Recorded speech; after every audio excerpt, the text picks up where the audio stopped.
called to order at 5:00 p.m. Could we have the roll, please? Godfrey. Here. Henschel. Here. Horth here. Lavrens. Here. Motor. Here. Panau. Here. Schreider. Here. We have established a quorum. We're ready to go. Please take this time to join us for a moment of reflection, followed by the pledge of allegiance.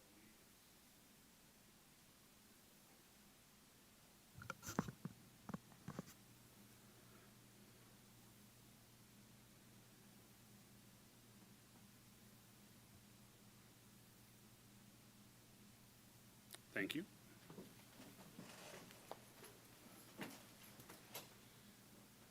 I pledge allegiance to the flag of the United States of America, and to the republic for which it stands, one nation, under God, indivisible, with liberty and justice for all.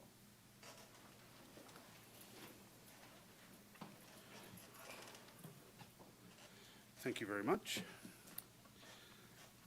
One announcement for this evening. Following the regular Board of Education meeting, this board will convene in a workshop to discuss self-funded health insurance. We are now up to our first public comment session of the evening. Please remember, this is the time that if you wish to approach the board with a topic, now would be the time to do so. 10 minutes per topic, 5 minutes per person. I am once again going to reference 0167.3 public comment at board meetings. I want to remind our participants that the presiding officer is guided by the following rules. Letter F, all statements shall be directed to the presiding officer. No person may address or question board members individually. Letter G, the presiding officer will interrupt, warn, or terminate if the participant's statement is too lengthy, personally directed, abusive, obscene, or irrelevant. The presiding officer will request any individual to leave the meeting when that person does not observe reasonable decorum. The presiding officer will request the assistance of law enforcement officers in the removal of a disorderly person when that person's conduct interferes with the orderly progress of the meeting. The presiding officer will call for a recess or an adjournment to another time when the lack of public decorum so interferes with the orderly conduct of the meeting as to warrant such action. That being said, if anybody would like to approach the board, now is the time to do so.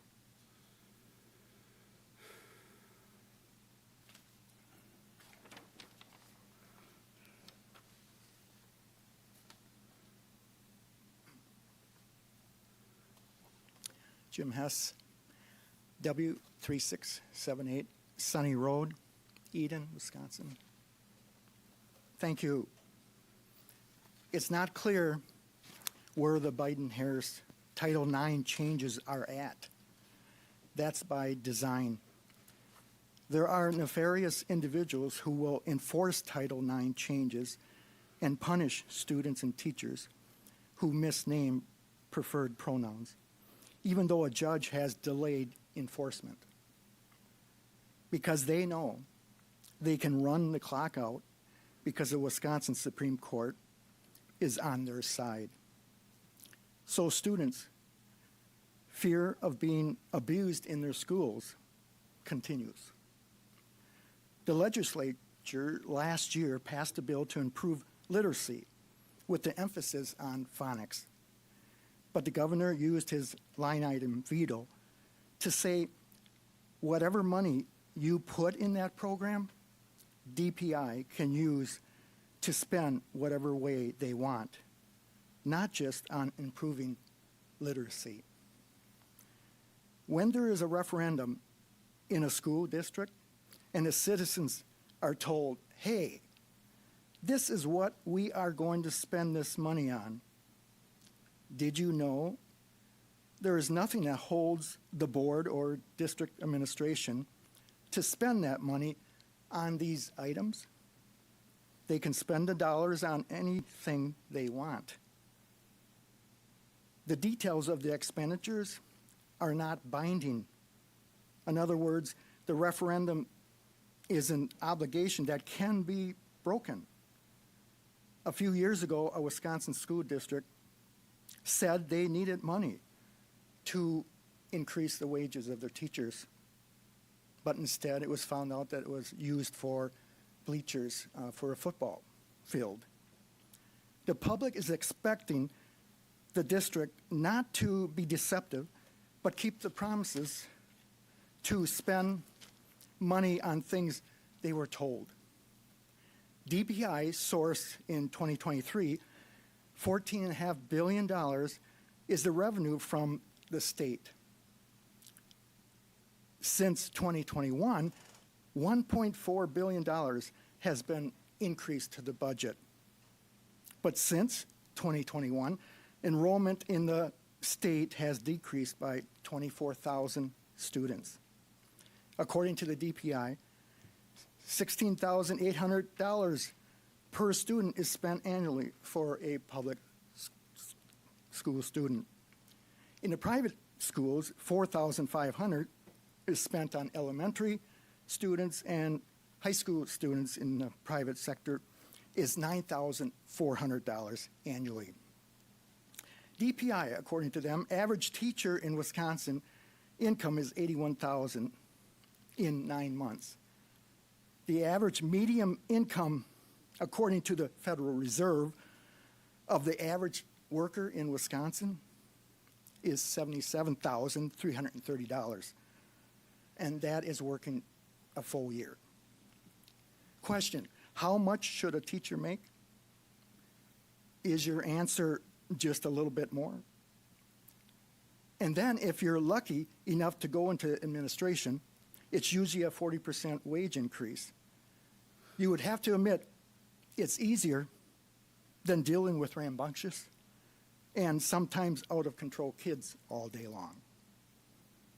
And by the way, it's shown that teachers are leaving the profession. The number one reason is because it's unruly kids in their class.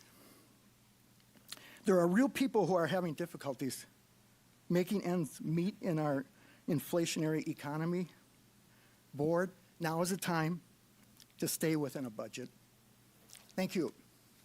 Thank you, Mr. Hess.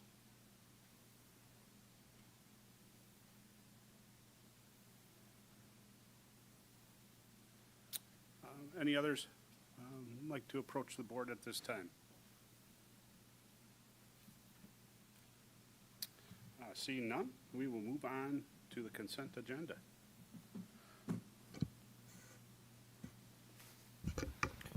I move that the Board of Education approve the consent agenda as follows: August 26, 2024, regular meeting and executive session minutes, personnel recommendations, resignations, and new hire, and bi-monthly financial report. Second. We have a motion by Mr. Henschel, seconded by Mr. Godfrey to approve the consent agenda. Can we have the roll, please? Godfrey, Yes. Henschel, Yes. Horth, yes. Lavrens. Yes. Motor, Yes. Pinal, Yes. Schreider. Yes. Motion carries 7-0. Next up, we are going to move to the board and administrator reports. Chief of Schools reports. Mrs. Bowers. Thank you very I much. didn't forget about you this time. Thank you. I was ready. I'm very excited to welcome our schools from cohort 20 of UVA PLE. They are within their second year of the partnership. And tonight we're going to hear from the school leadership at Pyre, Waters, and Rosenau. And at this time, I'd like to welcome Pyre to the microphone.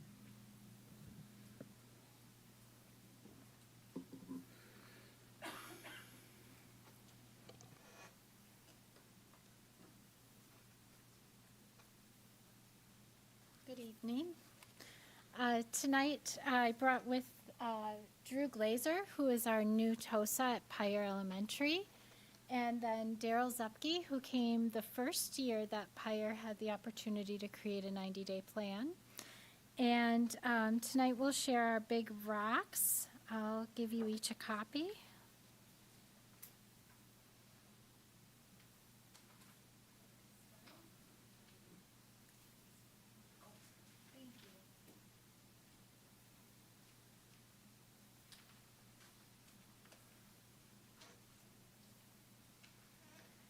So Pyre had some big goals last year, and we really did act on everything that we put forth. And we had some really nice data and some really nice growth because of the work that we did with University of Virginia in our planning and then also our implementing and our monitoring. So this year, our vision statement is that Pioneer learners are curious and crave growth, so their futures are limitless. We worked hard on this as a leadership team last year in spring, and I smile because our team had so many thoughts and ideas, and we had a board filled with what direction we wanted our kids to take and who we saw them as learners. And then our goal is to improve academic performance in literacy and math as measured by iReady, curriculum assessments, and a forward. And then our two big rocks align with our school district's big rocks. Our first one is universal collaborative instructional planning that ensures grade level and gap closing growth for each and every student.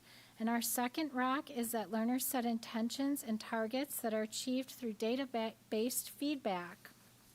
And now at this time, we're going to together explain what those rocks mean and what kind of steps we are taking as a school.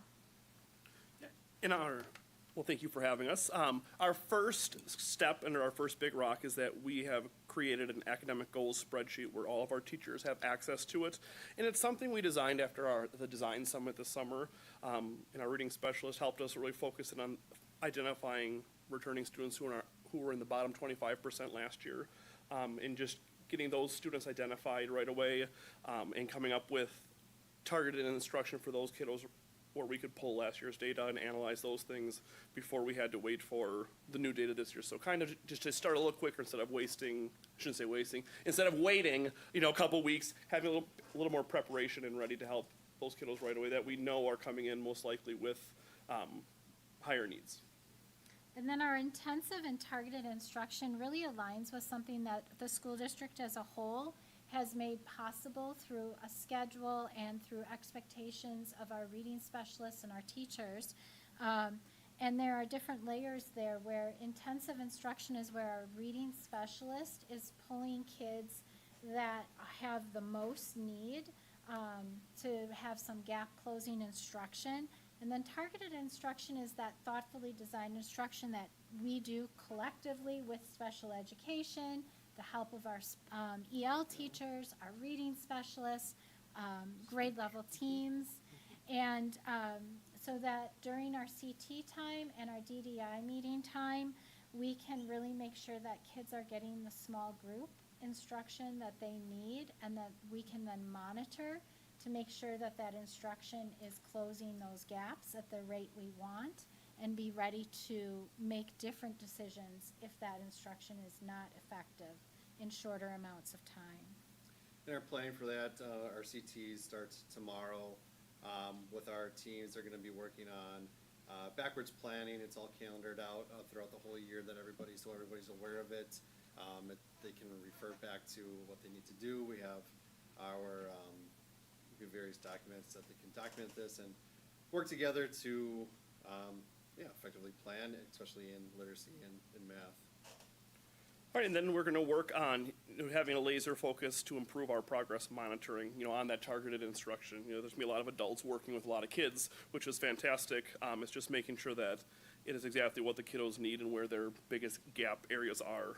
That's something that we're going to make sure that we, every 4 to 6 weeks, that, we're willing to change it up if need be. If something's not working, or hopefully that the students have mastered those skills, that we can move on and change it up. So just being really focused and attentive to the growth that the kids show so that it doesn't, waste any of our learning time. And then last year we talked about a book study, Assessment Capable Learners. And our leadership team participated in that and really tried to practice implementing the strategies to be more effective in our instruction, and then also guiding our students to ask questions and be reflective learners. Great thing happened is we kept implementing this and practicing this, and in spring I asked the staff who else would be interested, and just about every other teacher wanted to be a part of it. So we started, but it was late in spring, And so we all agreed that we would do a review of those first few chapters here in September and then move forward. So most of our staff will have that. And it leverages between Big Rock 1 and Big Rock 2, so you see it on both sides. Yeah, and the last thing there under our first Big Rock is an exemplar of our school's lesson plan. Some of those ideas were from the book study that we did to really focus on having the students see our I can statements so that they know what they're learning, how they're going to learn it. Focus on that vocabulary acquisition, which we know is such a big piece of Scarborough's reading rope, and our new CKLA curriculum. So that's going to be a central focus. Planning our teacher labs. That's where we are moving around the room and checking in on students. The 3 different times, check on the 3 different things they're working on, our supports, our progress monitoring for the targeted instruction in there, and then at the end, an exit slip. How do we know the kiddos, the learners, learn what the I can statements were meant to do? And that's exciting. Daryl created that template. We said we wanted all teachers to have these pieces in their lesson plans, and I already noticed teachers took the template and are using the template. Then we are continuing our peer feedback forums. As I said, the assessment capable learners piece floats between the 2 Big Rocks. Yeah, and the peer feedback we started last year is just an opportunity for our staff to go visit in with other staff and observe very briefly, 5-10 minute during encore prep, a couple times a month maybe, where we just go in and watch them and learn from them. I personally, last year, I got to go observe in the special ed classrooms, and for me, that was wonderful because that was a whole different, component than teaching 3rd grade the whole day. So there was some kindergartners in there, and our special ed teachers were wonderful, and a lot of things I took away from those. I provided them some feedback while also learning some things on my own. Okay. And then our data-driven instruction meetings, Pire teachers were great in that they were willing to take a chance and learn how to move through those data-driven instruction meetings last year in spring. And we had a lot of positive rounds and a lot of positive feedback from the teachers, knowing exactly what they needed to go back and teach to students who had gaps and lagging skills. So we will continue that yet this year as well, while also making sure we're intentional and monitoring our demographic data and making sure that all students are progressing. And part of being intentional and using feedback is getting feedback of families. So myself, our leadership team, our counselor, and our social worker, we're creating some procedures. We're collaborating every week to build those trusting relationships between teachers and students and families, and then along with our leadership team, building those relationships with those families, getting their feedback, so then we can also be intentional with what they're learning. So through this, our desired outcomes, we believe in each and every learner. Our commitment to universal and targeted instruction grows learners towards and beyond grade level standards. Another outcome is students who begin the school year on grade level according to iReady and Forward will make a minimum of 1 year of growth. Those who began the year below grade level will make the stretch growth of about 1.5 years of growth. Also, our staff and students are going to live in a culture where feedback, from peers and between all stakeholders is sought, welcomed, and reflected upon, and propels their learning. We've learned that, learners thrive off feedback and reflecting on growth, and the learners aren't just the students always. And we've had some beautiful growth over the last couple years, and yet we wanted to really highlight, we've seen some students who've made absolutely phenomenal growth, where they've doubled their growth from where they start till they end the year.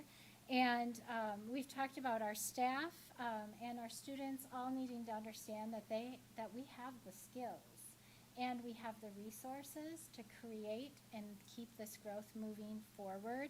And that's where you see that self-efficacy and team efficacy, that we can keep that growth moving. Yeah, and then finally, just 2 celebrations there. That is a snapshot of some iReady data. You can see that 131% of half of our students made at least 131% growth towards their typical goal. And then that one was in reading, and then in math, half of our students made at least 125% growth towards their typical goal. So I got half made way over that. I got a question. That means half was under, but, right? But you have a big gap, or not gap, difference between 100 and 131. I'd be curious on how many percentage-wise hit 100 or higher. You know, was it 3/4? Was it 80? Was it, you know? Because that means you got even more to celebrate because you have a large number that actually hit or exceeded their goal. Right, So- so, yeah, so half our students did that. They exceeded their goal, their typical Yeah. growth goal.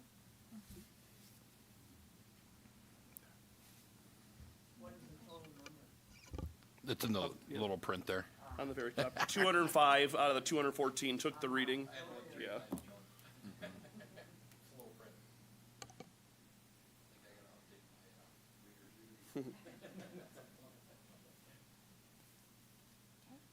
Thank you very much. Thank you. Thank you, guys. Great Thank job. you.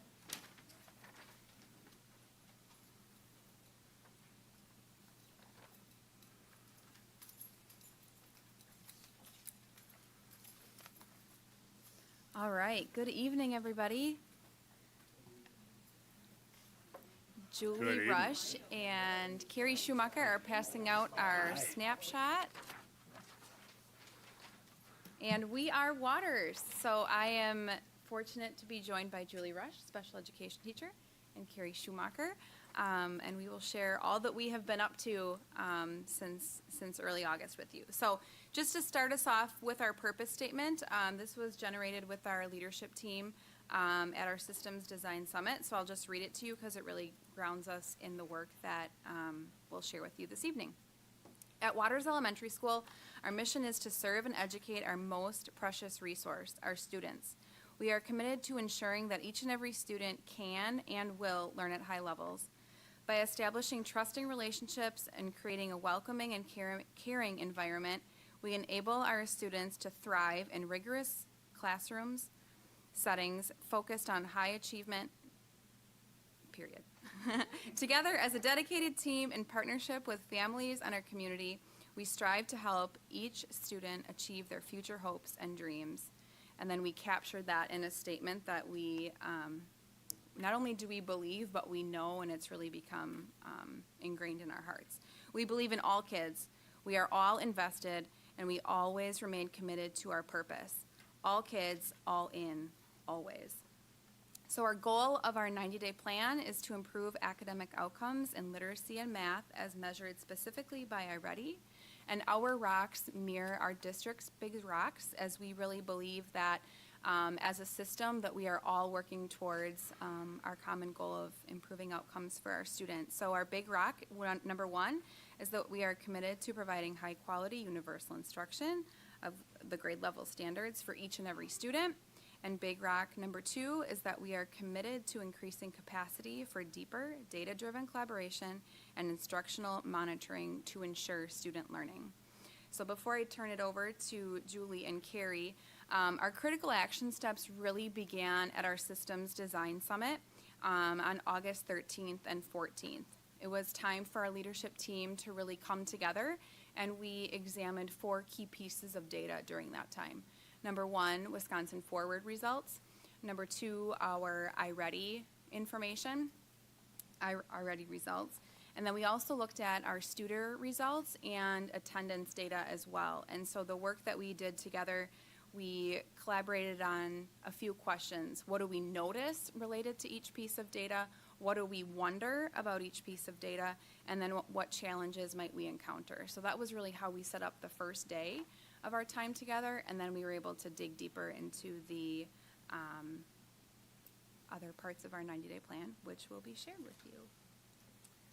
All right.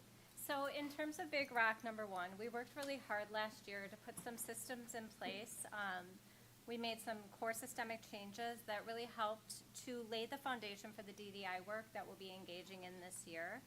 2 of those systems, unit planning and small group targeted planning cycles, are ones that we'll continue to build upon and refine throughout the school year this year. A key piece of that will be ensuring that what we're doing is aligned with our new curriculum, that those systems are aligned.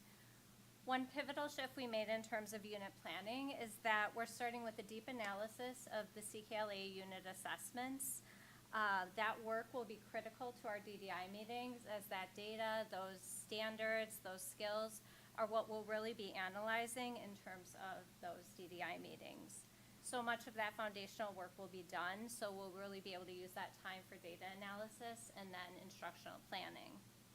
In terms of our small group planning, we'll continue to base it in that strong data analysis to design targeted instruction based upon that data. But a critical piece of that this year will be to dig into our new curriculum to really learn about the different types of resources that are available within CKLA to support our teachers in planning for and implementing our targeted instruction. We want to make sure as much as possible that our targeted instruction is aligned to our core curriculum and also the science of reading. During our first cycle of support, we're really going to be focusing on our students who are striving the most based upon our spring assessment data, and we started that process through our roundtable discussions, which Julie will talk a little bit more about. Yeah, I'll talk a little bit about the roundtable discussions that we had prior to the school year. The purpose of those roundtables was to better prepare teachers for their incoming students, but in a collaborative manner. So people that were included on these were Kelly, myself, all special ed teachers, Carrie, classroom teachers, EL teachers, school counselor, TOSA, and the literacy interventionist. All that's you. Anyways, well, so we utilize spreadsheets to analyze student data, like the forward, iReady, attendance. We looked at IEPs at a glance, and then the ILP supports those individual learning plans for students who access EL. As a team, we identified academic strengths and weaknesses for each and every student, but we recognize that that data only provides one snapshot of a student, and that we need to be provided additional information. So within the roundtables, we discussed the additional layers of support that may be needed for each student to experience success academically, behaviorally, socially, and emotionally. So some things that we discussed were like, does a student need visuals? Do they need flexible seating? Do we need to put some scaffolds in place to enhance the student's learning? Does a student need to check in with a trusted adult throughout the day or at the beginning of the day? Maybe students need breaks during the day, things like that. We found that the teachers really found this time valuable because they were more prepared for their incoming students who may need additional support throughout the school day to be successful.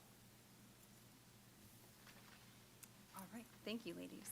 Another critical action step that we have that supports Big Rock number 2 is that we spent time really determining what our testing environments should look like, sound like, and feel like, as related to our iReady diagnostic, as related to iReady pathways, as related to assessments that are given within our school days, and last but not least, Wisconsin Forward.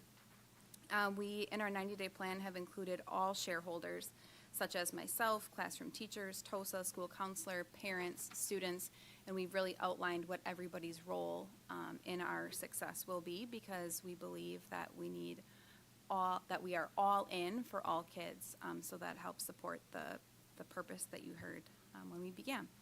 And then finally, we will be using strategic monitoring throughout the course of our school year, so we have some professional development planned at a building level.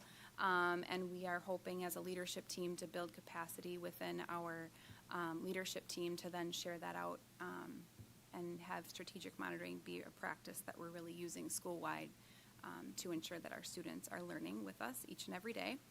And then on the back side, you'll find our desired outcomes. Number 1, teachers will have an understanding of academic skills and background knowledge of the students in their class prior to the first day of school, which is something that we're proud to say that has already happened. And teachers are aware of individual student strengths and opportunities for growth. We will use curriculum that will utilize state standards, curricular resources, and scientific evidence-based materials so that instruction is delivered at or above grade level for all students. We will also ensure that each and every student will experience high-quality teaching and learning with increased opportunities for targeted classroom instruction that propels them to meet rigorous academic expectations. Number 4 touches on our DDI meetings and CT meetings, which will utilize data to make cohesive instructional decisions at the universal level to ensure each and every student masters grade level learning. Number 5, increase academic outcomes for students in math and reading as measured by iReady. And finally, number 6, making sure that all families are aware of our iReady assessment windows, the purpose behind them, and that it's really communicated universally to each and every family, so they're able to access that.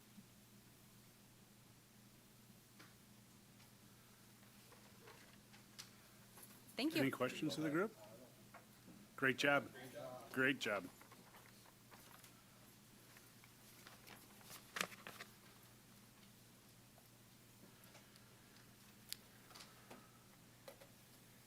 Good afternoon. We're the Roseno team. This is the second year that Roseno is a part of the UVA PLE partnership. And before we start talking, I just wanted to share my gratitude for the board and for the district for partnering with UVA.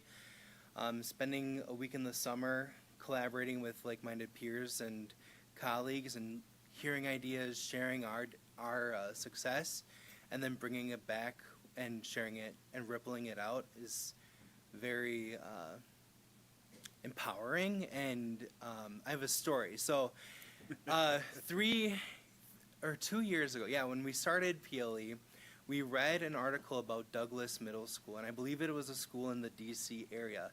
And the leadership team at the school started implementing systems that changed how we support and teach students, such as DDI. And we hear that a lot today, listening to the other two schools. And not everyone was on board, but the leadership team kept true to their vision, and they kept pushing and learning as they went out throughout the year. And at the end of the year, the data is what really got everyone on board. And every class in that school, every teacher and the students met their goal of student learning outcomes.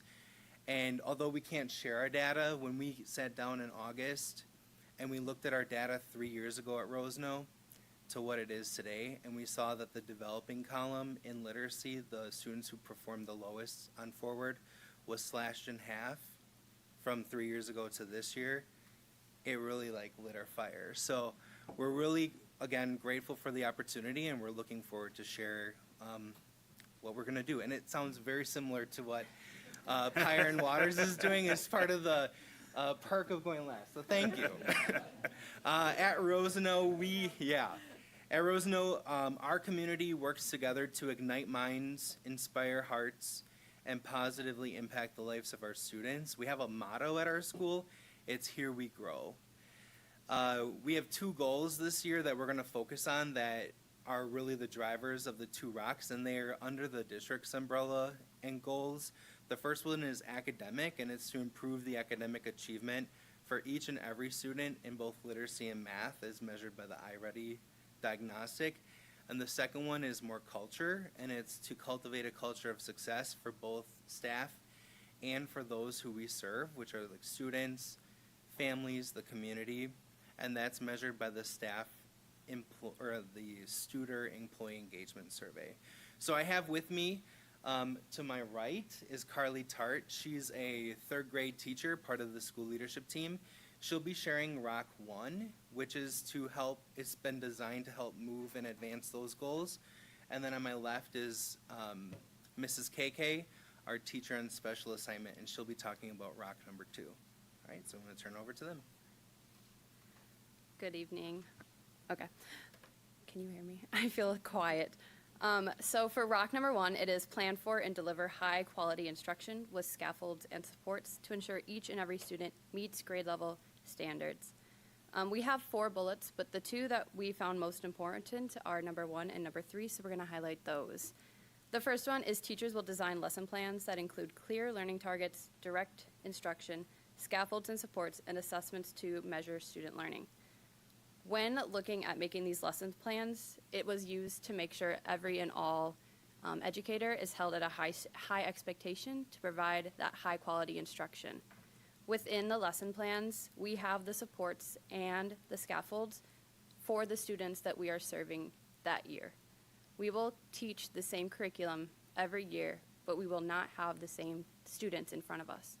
It is important that we keep those students in front of us in mind, while also using the skills that we used the year before to already have that set up for success. The third one is that the school leadership team will conduct monthly walkthroughs to assess how scaffolds and supports are used within the classroom. This is important because it'll help shape our professional development that is created using the school leadership team.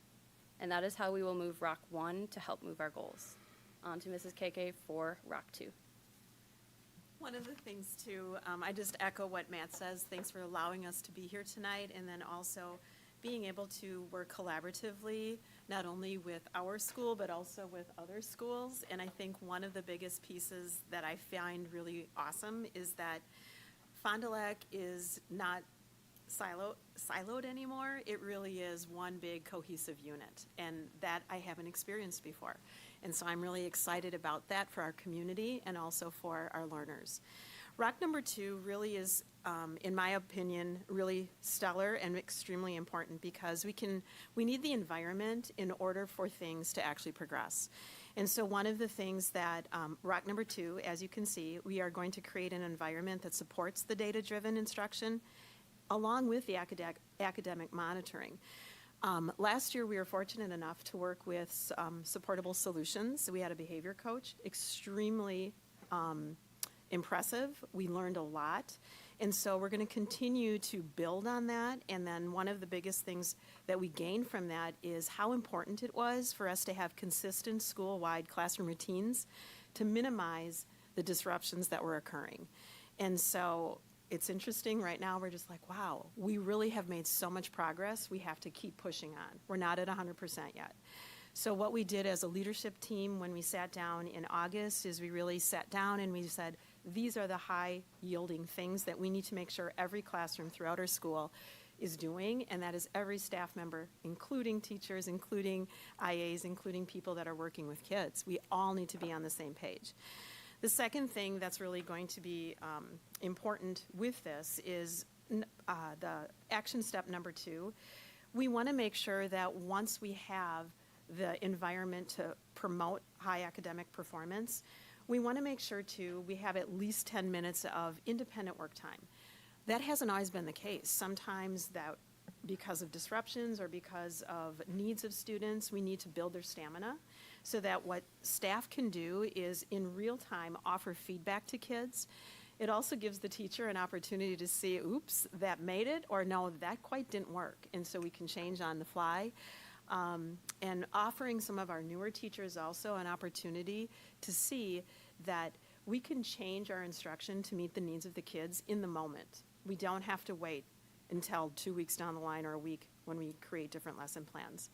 Something that I'm really excited about, it goes along with what some other people said, is that peer observation. You know, teachers learn best from other teachers. And so one of the things, our fourth critical step, as we said down below, is for the leadership team to be able to do some walkthroughs. We've created a rubric to help identify where is our school really strong as far as those classroom routines and procedures are concerned, and where are areas of growth, so that when we come back together, we're going to be able to kind of hash that out and find out where do we need to grow, and perhaps what PD do we need to give our teachers so that we can continue to move forward together. And really build the capacity of each and every, not only student, but also each and every staff member in our building. And that wraps up the Rose-Nose snapshot. Are there any questions or any feedback from the board? Awesome job. Love, Thank you love for to the see it. opportunity. Mr. President, I'd like to say a few words. Sure, Dr. Flagg. First of all, Jenny, Daryl, Drew, thank you for coming. Carrie, Julie, Kelly, thanks, Barb, and Carly and Matt, awesome job. This evening, what you saw from these three schools, that they are engaging in transformative actions. Transformative actions will transform an organization, which will basically turn around an organization, which is what we're in the process of doing right now.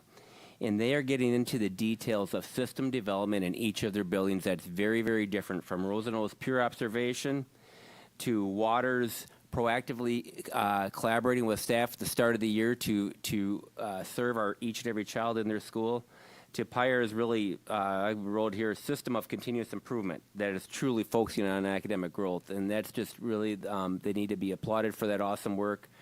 And that's really going to lead to some outstanding outcomes. So I'd like to thank you all for that and thank the board for your support as we went down this endeavor with the University of Virginia's Partnership for Leaders in Education. So thank you all and well done.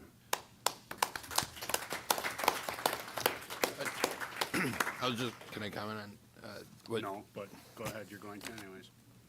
What Dr. Flagg said, the really cool part on our side is seeing where everybody's at in the journey. They're a little bit different.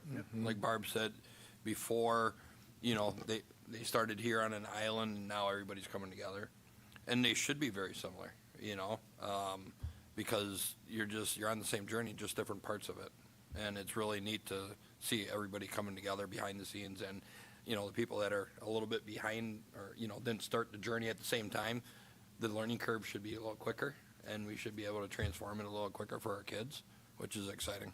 So that's the fun part than where we were 2-3 years ago first seeing these.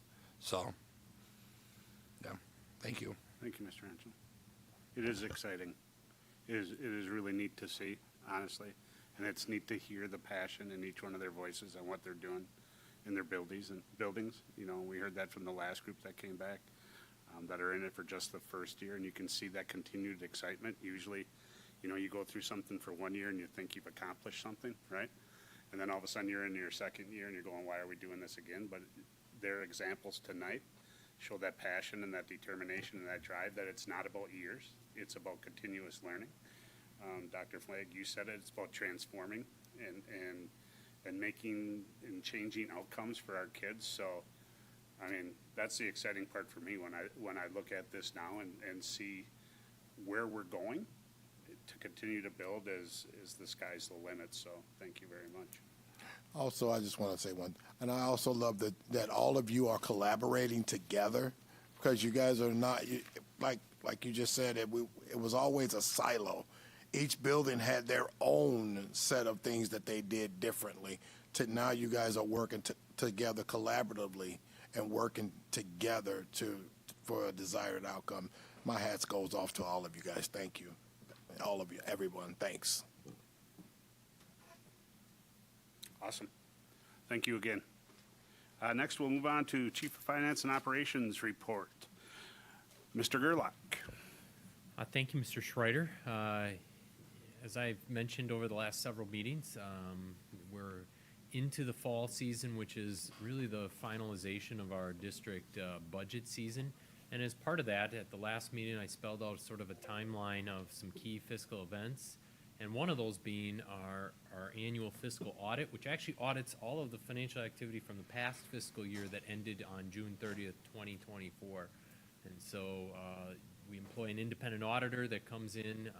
We do a whole series of work ahead of the time, and they actually come on site usually about the second week or so of August, and for what is known as field work, and then which then gets our financial statements evaluated in terms of for our state reporting that has to take place here in September and into October.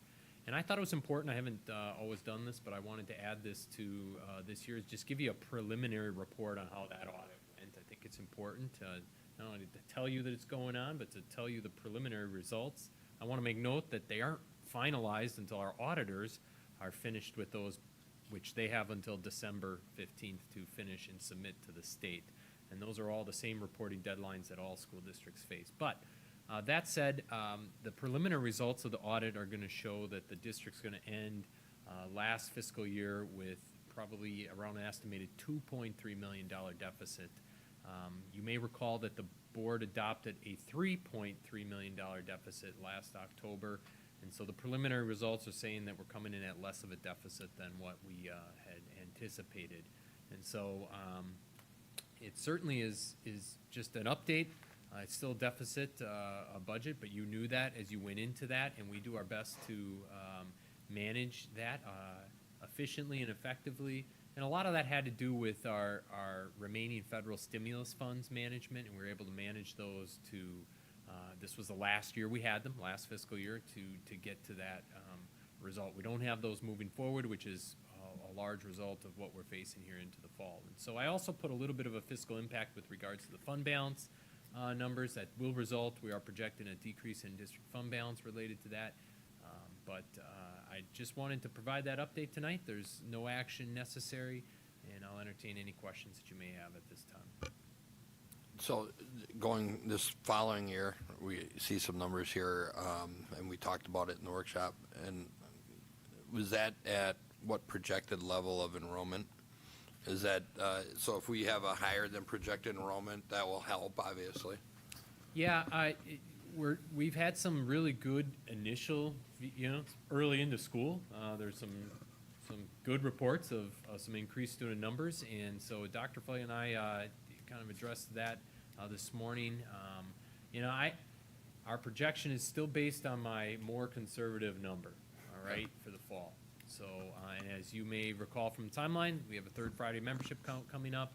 So right now, my deficit, I'm unwilling to change that, but I'll turn it to Dr. Flegg. I'm still using my more conservative No, number. I wouldn't expect you to change it, but when I'm just be aware that it could look better down the road. Yeah, The market yeah. could look better. I just don't want to jinx it right No, now. I Okay, wanna- okay. So that's hey, why I just knock on wood. Yep, yeah. You Thank know? you, but I don't. Yes. Yeah. We have some good reports, and as I've said before, money sort of follows students in the state under the funding formula, and what that would mean, an increase in student membership enrollment here in the fall, would it be allow for increased revenue authority under the revenue limit. What that means is it would probably mitigate some of the impact of some of the declining enrollment that we've seen in the past.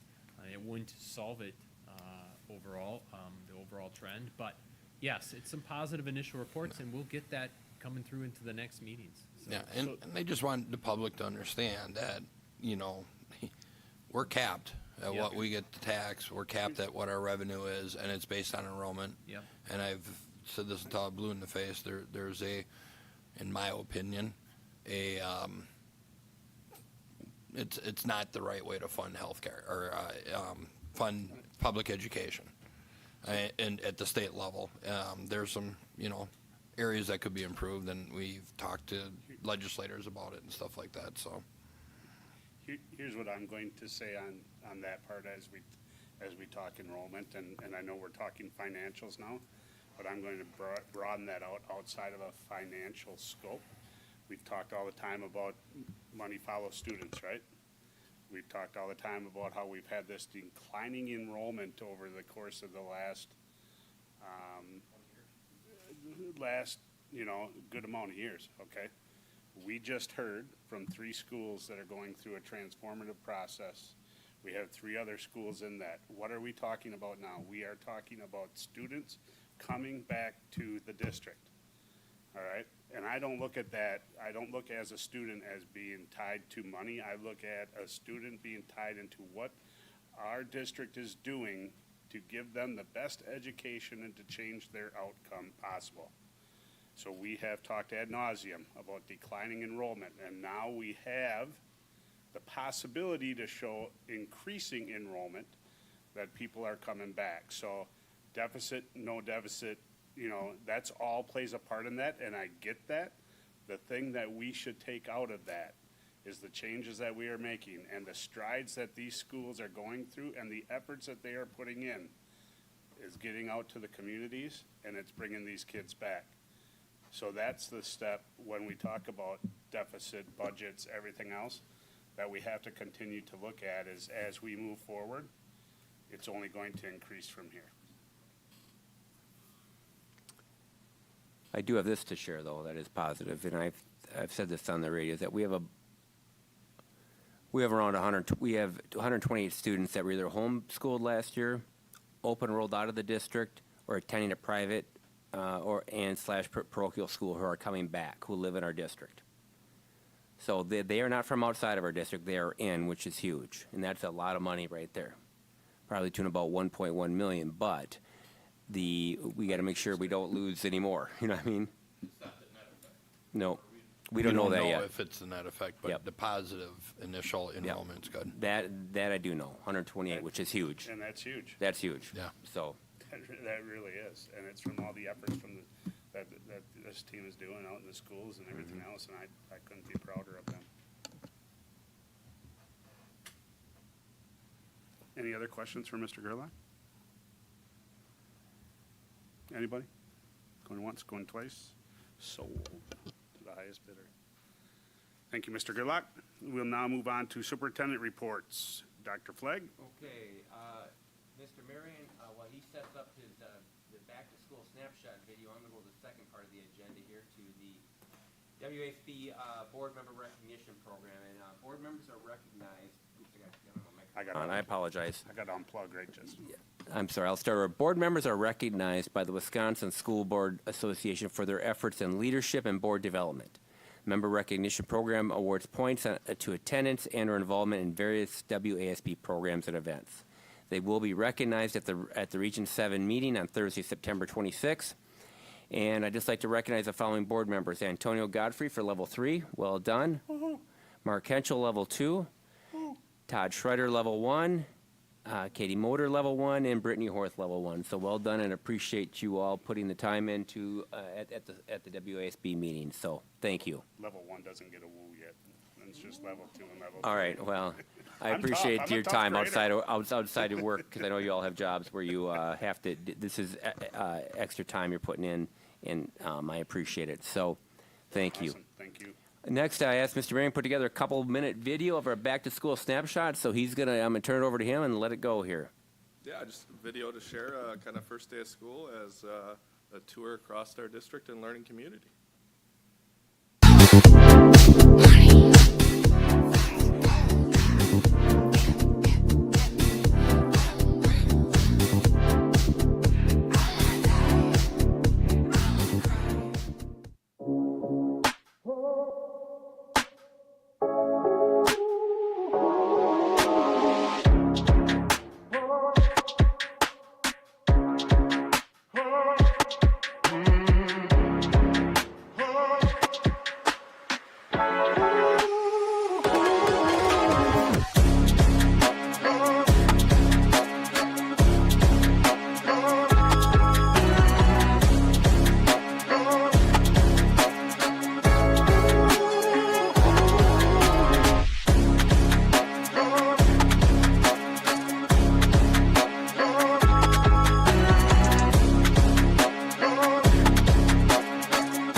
Well done, Justin. It was a great first week of school. I was in a number of buildings, and it just was an outstanding start, which is a huge thing to our principals, as well as our district administration. I'll prepare the principals to get things started this year, as I was not around. So just it was an outstanding start, and students were learning. So thank you.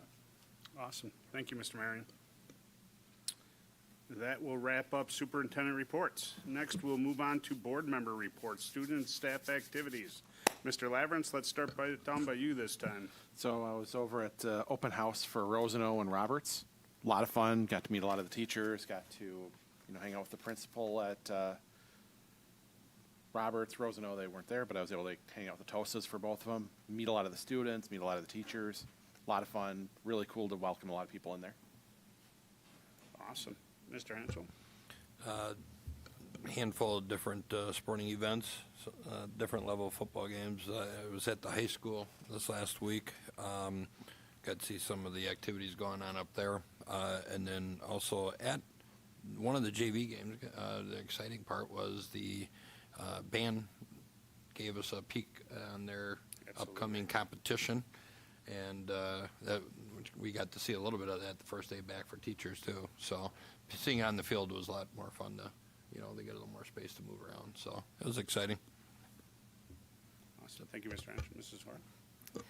I was just at Lake Shores Open House and just seeing all the students and staff super excited to go back to school was fun, and just working on week 2 of back to school schedules. Ms. Spinell? I haven't gotten back to the school schedule yet. I was Okay. Mrs. Moore? I got to see Pick Up at Evans School, and it was great how the staff just watched over their students as they were connecting with their adults, and I love they said, "Now, do you see your trusted adult?" Right? And I loved how they put that. As well as today I had the opportunity to go to STEM and observe some classrooms. Mr. Ward taught physical education with 10th graders and did a really amazing ropes activity. That was all, it was just, the students were getting to know each other as well as listen, and it was really powerful. And then I saw Mr. Hayes's 8th grade tech ed class where students were fabricating 3D print, and then talked to Mrs. Kunzman regarding how they're adding some extracurricular activities at STEM that they, it's just getting bigger, and she's looking into some different ways to grow that, but a lot of students interested in volleyball, and there's going to be a district-wide middle school musical, which all 4 get to participate in, so I'm excited to see that. Mr. Godfrey? Thank you, Mr. Moore. I've multiple sporting and football games. I have not gotten into any schools. It's the first week of school that I want to bug anybody. I cannot remember the name of the group I was with Mr. Steinbart and Mrs. Bauer, but just to see the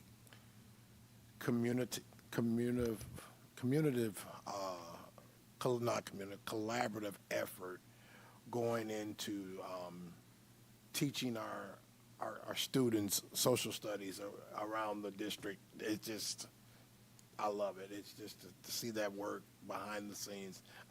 Although it's a tough subject and a tough topic, I think it's gonna work out really good. But I appreciate the work that all of you guys are doing behind the scenes to make sure that we are offering our students a quality and learning educational experience. So thank you guys for the work that you guys are doing behind the scenes, and also to those teachers that were willing to say that they were uncomfortable and stepping outside of their comfort zones to say that they needed that help, that extra help, and thank you too for being there to support them and offering that support on the back end of this. So thank you guys. Awesome. Thank you, Mr. Godfrey. For me, I did not get into any particular school. During the last couple of weeks, I always say I'm on the road. I was on the road. Once again, a couple of things, though. STEM, with Principal Kunzman being over there now, I did have a chance to talk to a few STEM parents. I know that building was in a state of transition last year. We had Mr. Scottberg leave right before the school year, and we transitioned. Ms. Kunzman has come in and taken over, and the parents have been so happy in terms of the direction that they see with the kids and what's going on in that building. So kudos to the STEM group for, learning, you know what I mean, and fighting through a very tough situation and continuing to grow. So very happy to hear that. And then I had the opportunity to be out at our multipurpose stadium, Cardinal Stadium, a couple Saturdays ago, when our youth football league in town had their opening weekend. They played 8 games on that field on a Saturday in one day. So that is an amazing effort, and it goes to show that that field is so much more as part of the community effort and multi-purpose. There were teams there from Oshkosh, there were teams there from Green Bay, there were teams there from Manitowoc, and the parents that had talked to me and had elicited efforts as what a beautiful thing to have right on campus. And they were very, very appreciative of having a facility like that, because you don't normally see that in a youth football setting, you know what I mean? And we all know that from kids that we had growing up. So once again, it is making a difference.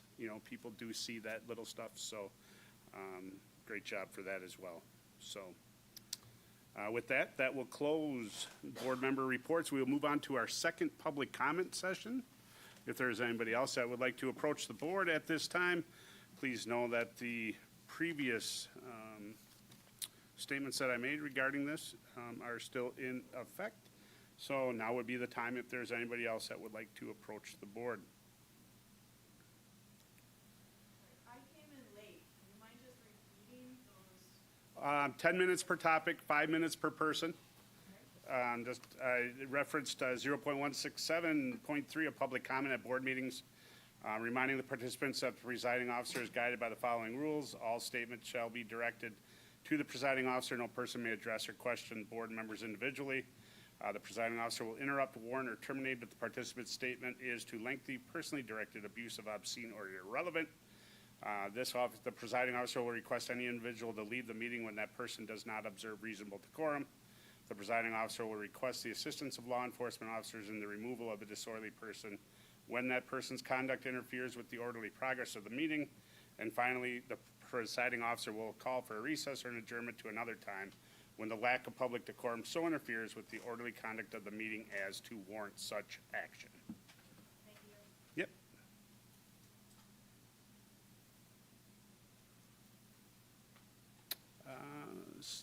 Is there anybody that'd like to approach the board?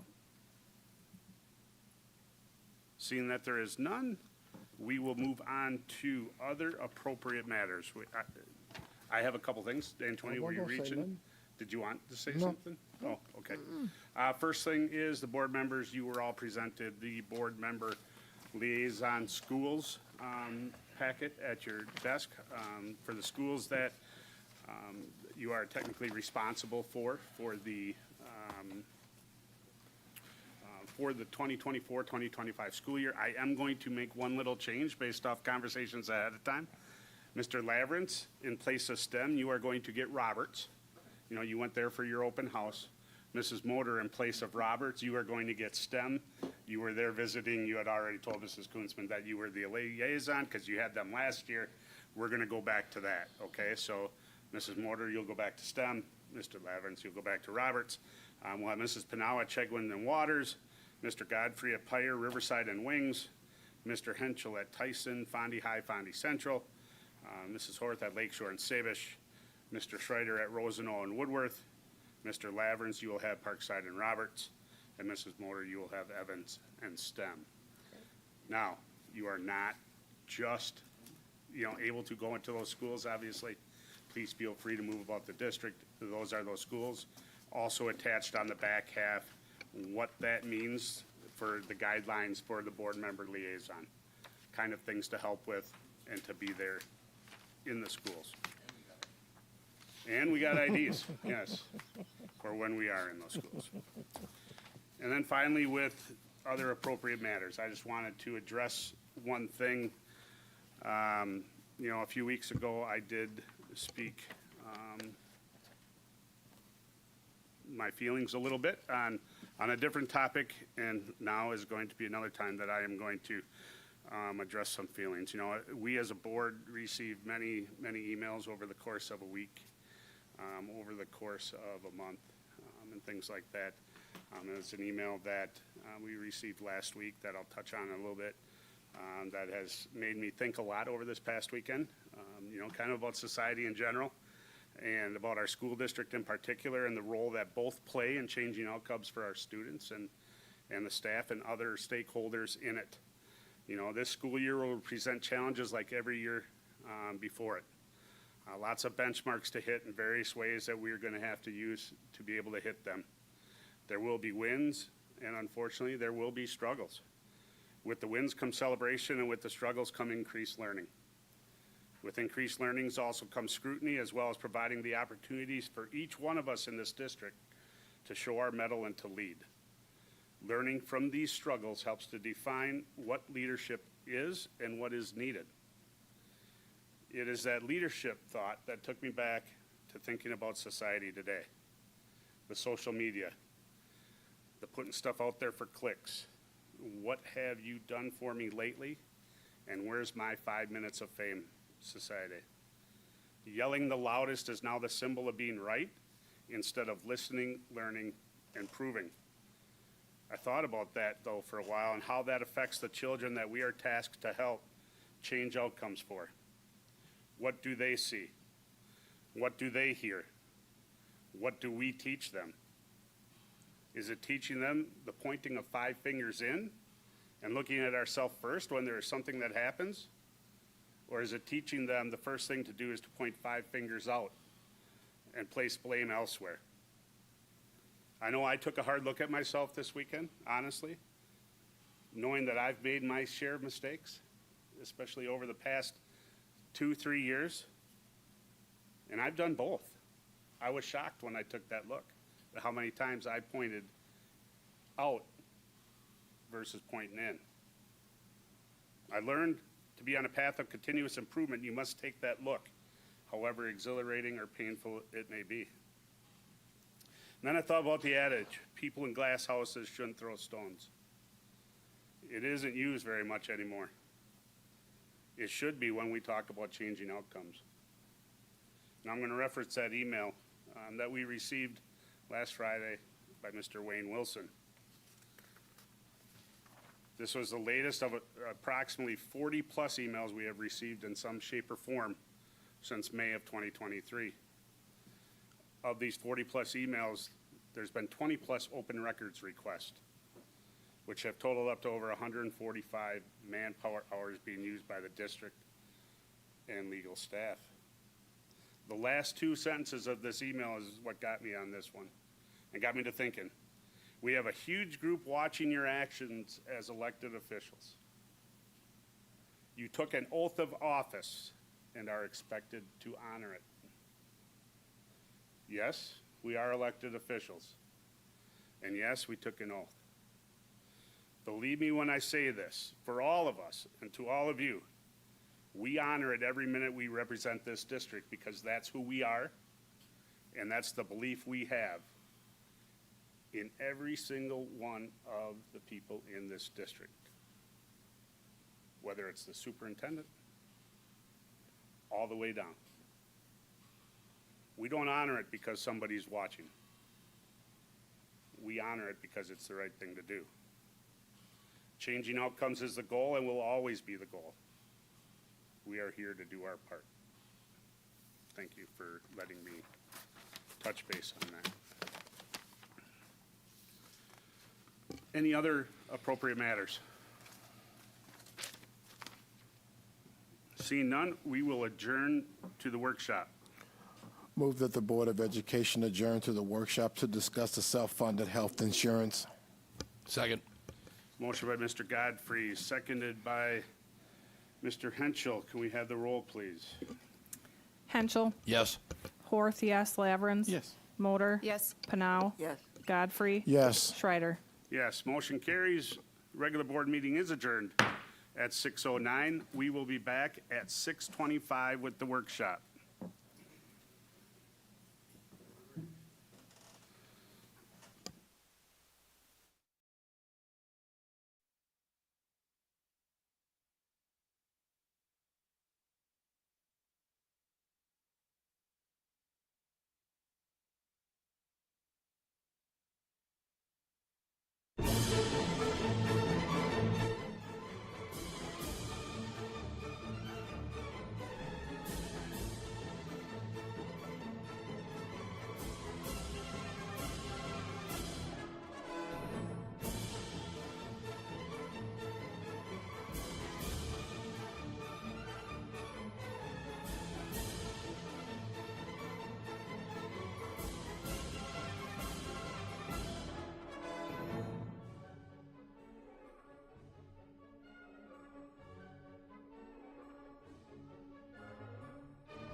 Anybody?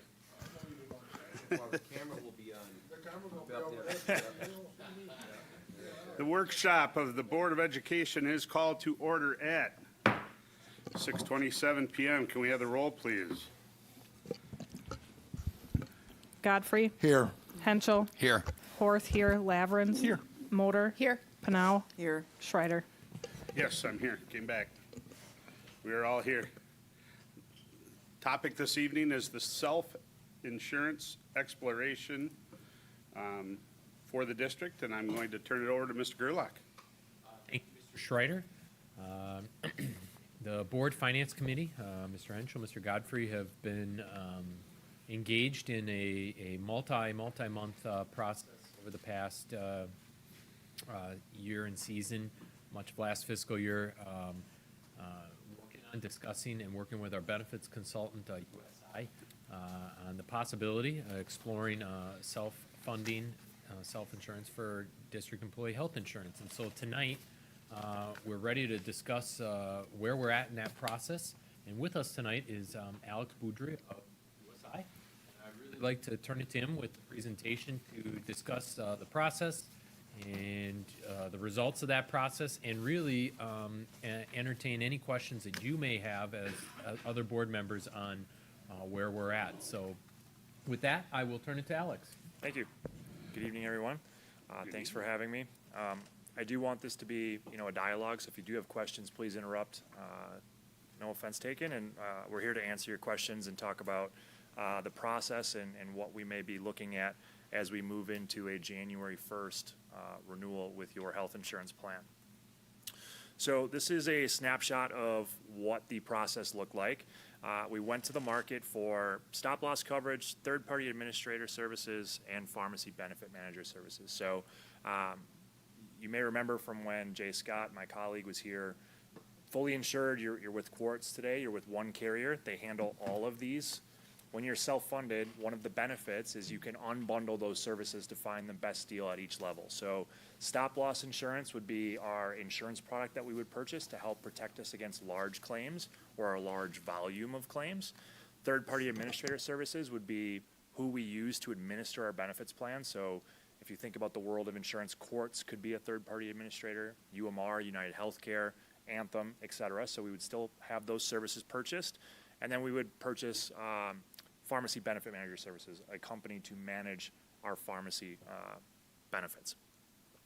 On the stop-loss side, we approached 11 markets, and I'll walk through that, how that looked in a moment. For third-party administrators, we went to Quartz, your incumbent carrier, UMR, which is a United Healthcare company, Anthem, Blue Cross Blue Shield, and HealthComp, which is an independent third-party administrator. On the pharmacy side, and I apologize for the three-letter acronyms, that's how we keep things difficult and we get paid, but PBMs is Pharmacy Benefit Managers, Optum, which is United Healthcare's Pharmacy Benefit Manager, Carelon, which is with Anthem, and then National Cooperative RX and Smith RX, which are independent. From the stop-loss perspective, these are the 11 markets that we went to. Everybody who is in red declined to quote for one reason or another. It could be a lack of data due to the fact that we're fully insured and we don't get a lot of information out of Quartz. It could be they were concerned about some of your ongoing risks, some of your ongoing large claims, or other various reasons. The companies that are in green did provide a proposal. So they were Berkeley, Sun Life, and United Healthcare. When it comes to the stop-loss marketing efforts, UHC stop-loss was the most price competitive. The specific premium, and when I say specific, that is the premium for individual coverage at a specific threshold. So our deductible would be set at $175,000. So for any claim over that amount, so let's say I'm an employee with the district, I have $200,000 in medical bills over the course of a policy year. The district would pay the first $175,000. The reinsurer for specific deductible here would pay that $25,000 over that amount. And Alex, I just want to specify, that's the district's expense before it kicks in, not the employees. Correct. The employee is still going to have the same plan design they have today, their same copays, their same deductibles, their same out-of-pocket maximum. I am purely talking about the financials at the district level. But we have to purchase insurance for that, because in our world today, it's not uncommon to have $1 million claim. And there's certain medications now that can cost upwards of $3-4 million a year. So we're purchasing an insurance product to help cover against or protect us against those large risks. So when looking at that premium, their premium was $90,000 less expensive than the nearest carrier. UHC also had the lowest aggregate factors. So aggregate is like your umbrella policy. It's everybody on the group under that 175 threshold. So we have maximum insurance. So if everybody has a terrible year, we are still protected at the aggregate level. They had a lower maximum liability, and I'll talk about that in just a moment. And they were the only carrier who offered a firm proposal, meaning their rates would not change due to future underwriting. So that being said, when we start to put these puzzle pieces together and we move on to the third-party administrator, we looked at everything from network discounts to network access. The decision really came down to United Healthcare, which is UMR, versus Anthem. And since UHC Stop Loss was our most competitive stop loss carrier, it really made that decision much simpler in that we would move to UMR. UMR utilizes the UHC Choice Plus network, which will expand the network offerings for staff, will increase provider discounts, which should overall lower the cost for both the district and your members. On the pharmacy side, Optum, National Cooperative RX, and Carelon all offered strong proposals. But again, Carelon being tied to Anthem, that essentially eliminated them. And so it came down to Optum versus National Cooperative RX. We would recommend working with National Cooperative RX, which utilizes CVS Caremark as its back room due to stronger rebates, better contract language, and overall better cost controls around certain classes of medications. When we put all of these pieces of the puzzle together and we look at a total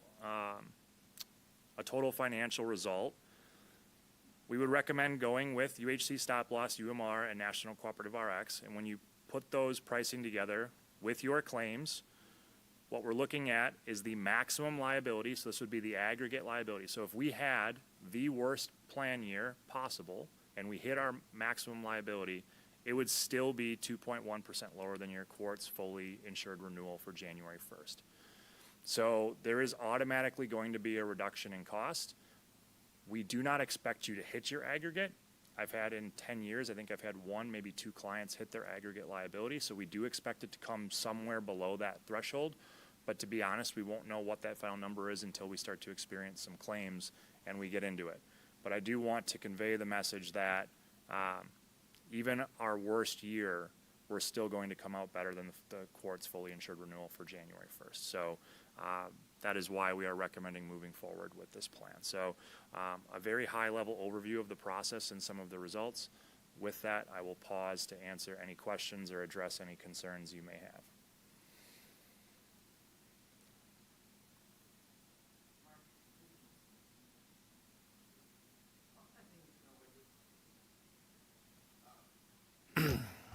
We've been going through this for quite a few months. Mm-hmm. So we started this conversation last spring already. And yeah, I mean, what Alex is bringing to the table, we all kind of challenged, before we brought it to this point, is what it came down to. I mean, I don't want to say it's a no-brainer, but it's pretty, evident what makes sense for us to control our future costs. We did bring in leadership from all the employee groups today, for our finance committee meeting to make sure they all had, heard the story, had input, where we could help educate a little bit at their level on what it meant to the employees, what it meant to the district. And I kind of alluded to, fully insured insurance is more like renting, a place to live, or renting your insurance. And I said, this is ownership. Now we own the risk, but we also own control of all the moving parts. And we also get to, engage, hopefully. And that's what I challenged them on. I said, we really need employee engagement because this is ours now.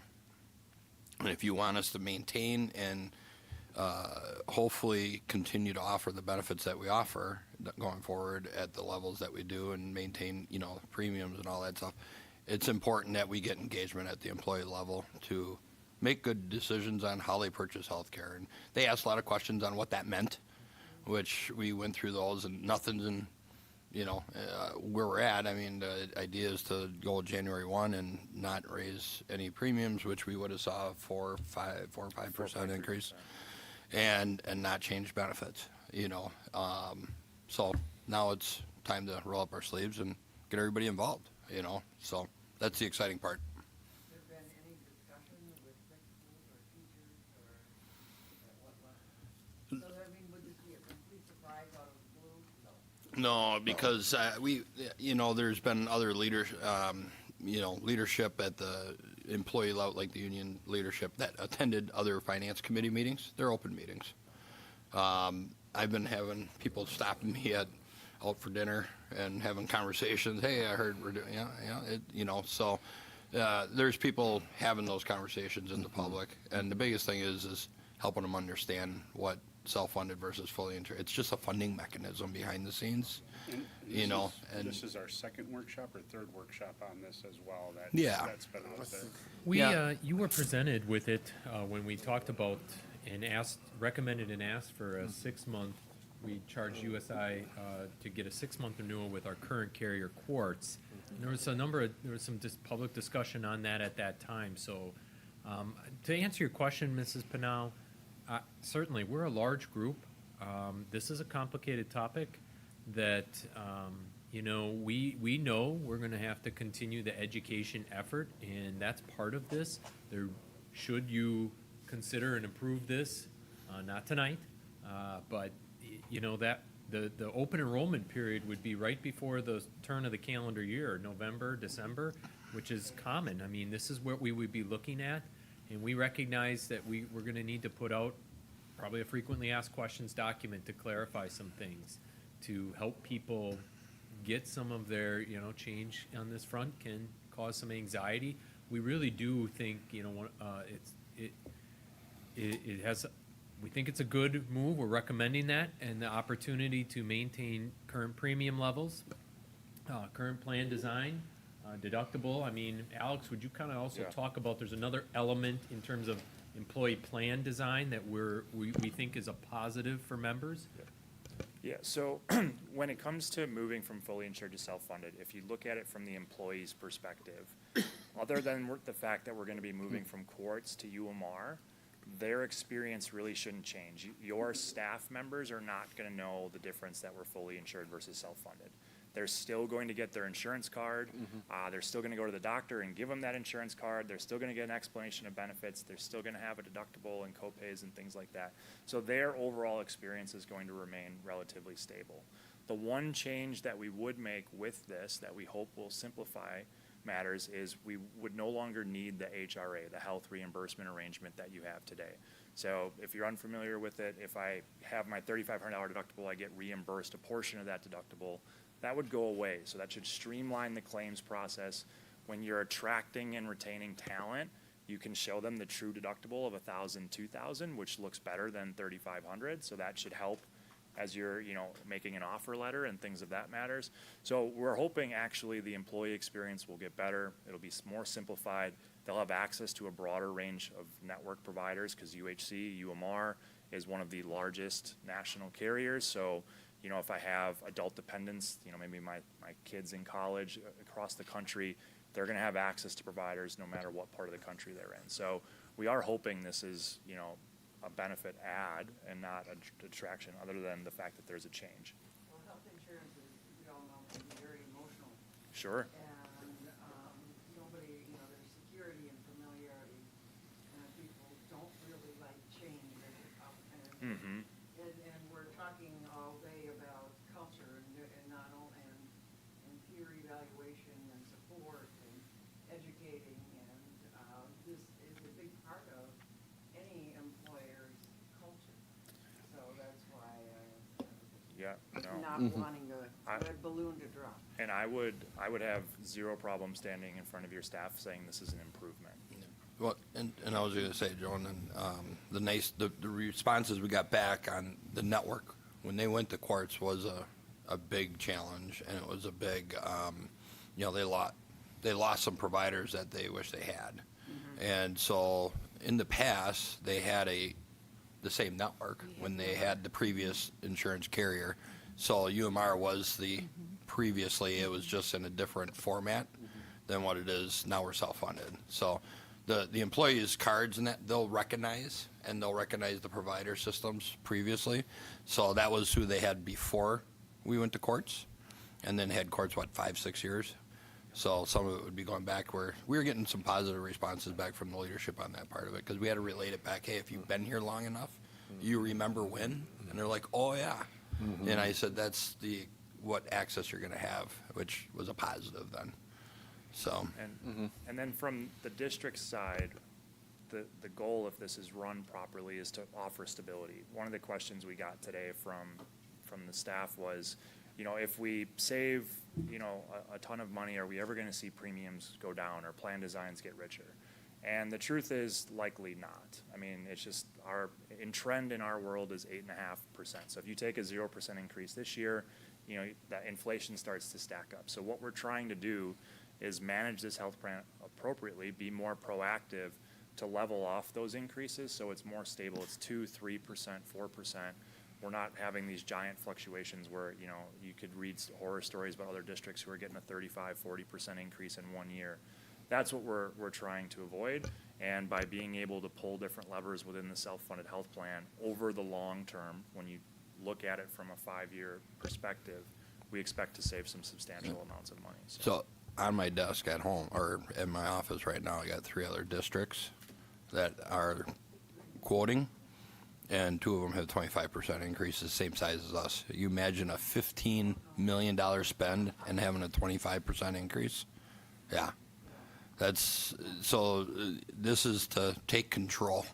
We need to take control and, take it out of the insurance carrier's hands. And I work for an insurance carrier, so I'm saying that. Not for very long. Yeah.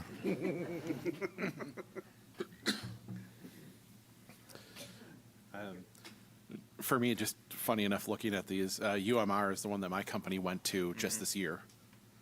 So I've been working with them all year, and they're pretty good.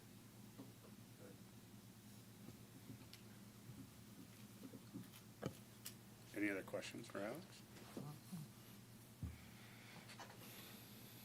Mike, could you share with the board next steps here? So, Alex, thank you. You can take a seat if Yeah. you want to Thank leave. you, Alex. Thank you Thank you very much Alex. if you want to leave. Thank you, Well- but I just think it's important to discuss next steps here. Yes, actually, and maybe not quite this yet, Alex, because I apologize. I'd like to have you there as our agent. So the reason we're bringing this to tonight is like all evaluations. I mean, there's some timetables with this that if you're comfortable, we would like to bring this back at the next September board meeting. And Alex, can you kind of explain why? Because there is an element of time in this that There is. It's been thought of for many, many months, but it's important that you understand that if you do have questions to receive, this is out there. Yeah, so I mentioned the stop-loss proposal, and it's firm. Those rates are locked in, but there is a timetable, which I believe is October 15th, that we would need to lock in those rates. Otherwise, UHC reserves the right to look at more data and revise those proposals. So, yes, there is a timing element.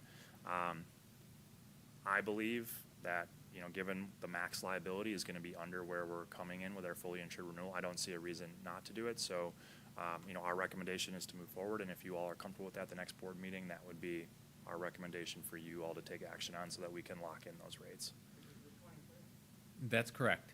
And so it's important if you do have questions or perhaps a question you're not completely comfortable answering, to please send them to the business office, and I will happily field those, as well as USI is a great reason. They field calls from employees. We can refer them. We've done that with our resources to bear. It's important.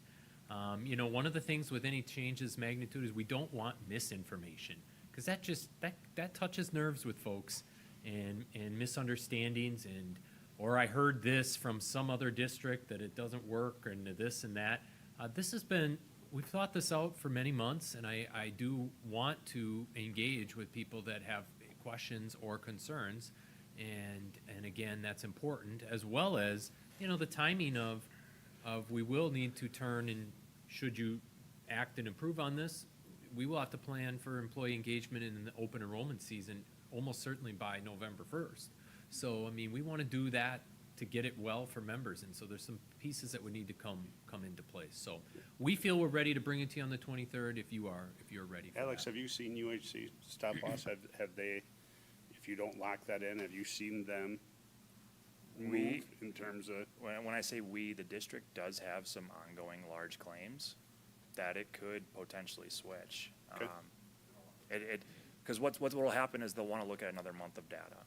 And if there is a claim that pops up that we were unaware of, or, you know, they could reserve the right to either change the rates or add a laser. So it's, I think it's important to lock in this offer while we have it. All right. I'm very comfortable. Sorry. You're all looking at me. At least Alex doesn't. Thank you. I appreciate that. I We're didn't look at protected you. by HIPAA. I didn't want to say a word. I didn't give you the side eye. I just looked straight ahead.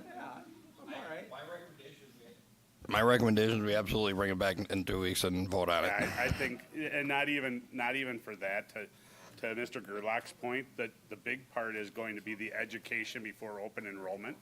And you want as much time as possible to be able, because most open enrollment, you said it, November 1st to November 30th, you know what I mean, or something in there, December 1st, you know, November 15th to wherever. So I think it's prudent on our part to be able to bring this back on the 23rd, and if we're comfortable with it, to be able to put it up for a vote. My recommendation, Mike, and this probably be Alex's, is to have it done before Thanksgiving, just for. Are we all comfortable with that? Yeah. 23rd it is. Okay. Thank you. With that being said, we are up for, Move to adjourn? yeah, I'll second it. motion by Mr. Henschel to adjourn the workshop, seconded by Mr. Godfrey. Can we call the roll, please? Godfrey, Yes. Henschel, Yes. Horth, yes, Laverens, Yes. Motor, Yes. Panow, Schreider. Yes. Motion carries. We are adjourned at 6:49 and 54 seconds.